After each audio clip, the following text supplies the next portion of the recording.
Imagine standing in line at your local store, reaching for that $10 item you've picked up countless times before, only to discover it's now $12. Or maybe you've just heard the nearby factory laid off half its staff, swapping workers for machines. Coincidence? Hardly. Beneath the surface of this everyday chaos lies a complicated web of policies, economics, and yes, tariffs. Those very measures, often touted as shields of national interest. They say it's to protect us, but from what and at what cost?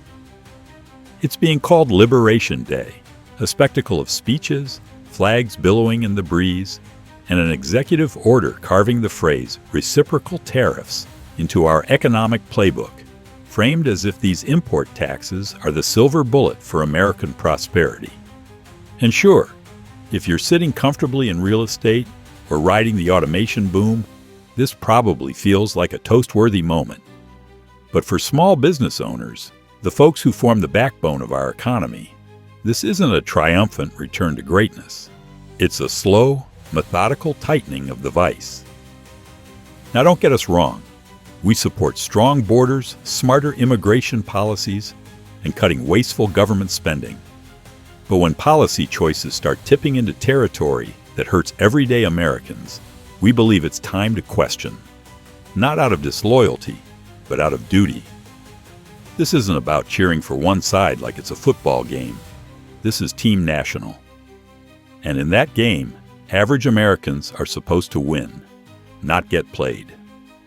Let's take a closer look at what's really unfolding behind the curtain. The pitch is almost too simple. Slap a tax on foreign-made goods, make American products more competitive, and bring jobs back home. It's a patriotic dream. But there's a crack in the logic. A U.S. worker might earn $20 an hour with benefits, while someone abroad earns a fraction, $3 maybe. No tariff can close that chasm. And here's the thing. Companies don't shoulder the extra cost. They pass it on. That means higher prices for you, cheaper production somewhere else, and fewer jobs where you live. Even Trump admitted it. As tariffs loomed, large corporations raced to stockpile goods, dodging the financial blow. Smart? Absolutely. But your average family-owned business? They didn't have the luxury or the liquidity to play that game. Instead, they got squeezed. Some folded, others outsourced. Many leaned harder into automation.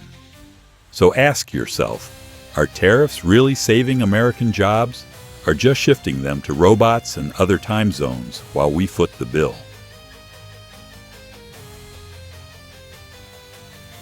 Inflation isn't some dramatic event. It's subtle, creeping. It's a slow drain from your wallet masked by slogans and spin. Tariffs drive up the costs of materials, steel, tech components, even the cotton in your socks. And companies? They don't absorb the hit. They raise prices, reduce portion sizes, and slap a new label that screams value, even if the value's vanished. Domestic producers, no longer threatened by foreign competition, take full advantage. Why lower prices when the competition's been tariffed into oblivion? Just look at fast food. When wages inch up, that burger rockets in price. Unless your paycheck is working overtime on its own, you're losing purchasing power. In a consumer-driven economy, that's catastrophic. When people stop spending, everything from the corner diner to the national GDP takes a hit. Now let's go deeper. Trump's Liberation Day rollout dazzled with rhetoric about justice and economic independence. And he's not wrong. Japan taxes our rice at 700%. India places a 100% tariff on American farm goods. Canada protects its dairy market with tariffs nearing 300%. The imbalance is real. But the question no one wants to answer is, why now? Why now, when the economy is already staggering under debt? America's national debt has soared to historic levels. And every citizen, yes, even the newborns, are saddled with over $100,000 in theoretical debt. But instead of tackling the roots, massive government spending, unchecked military budgets, and endless aid packages to foreign governments, we leap toward tariffs as the supposed fix. Wouldn't it make more sense to trim our own expenses first? To stop writing blank checks for weapons abroad, or reevaluate the Pentagon's bloated budget before asking American families to pay more for groceries and gas? After all, every dollar funneled into conflict is a dollar not invested in your child's school, your community's infrastructure, or your health care. Tariffs may be wrapped in patriotic packaging, but they don't balance the books. They don't curb spending. What they do is quietly inflate the cost of living, right under your nose. You won't see them on a budget report, but you will feel them every time you reach for your wallet. Because while conflict enriches the elite, it's the average American who ends up footing the bill. Here's what mainstream outlets won't spell out.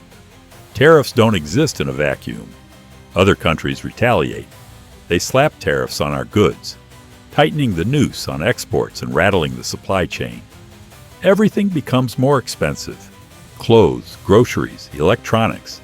That sleek new phone? It costs more. That steak dinner? Also more.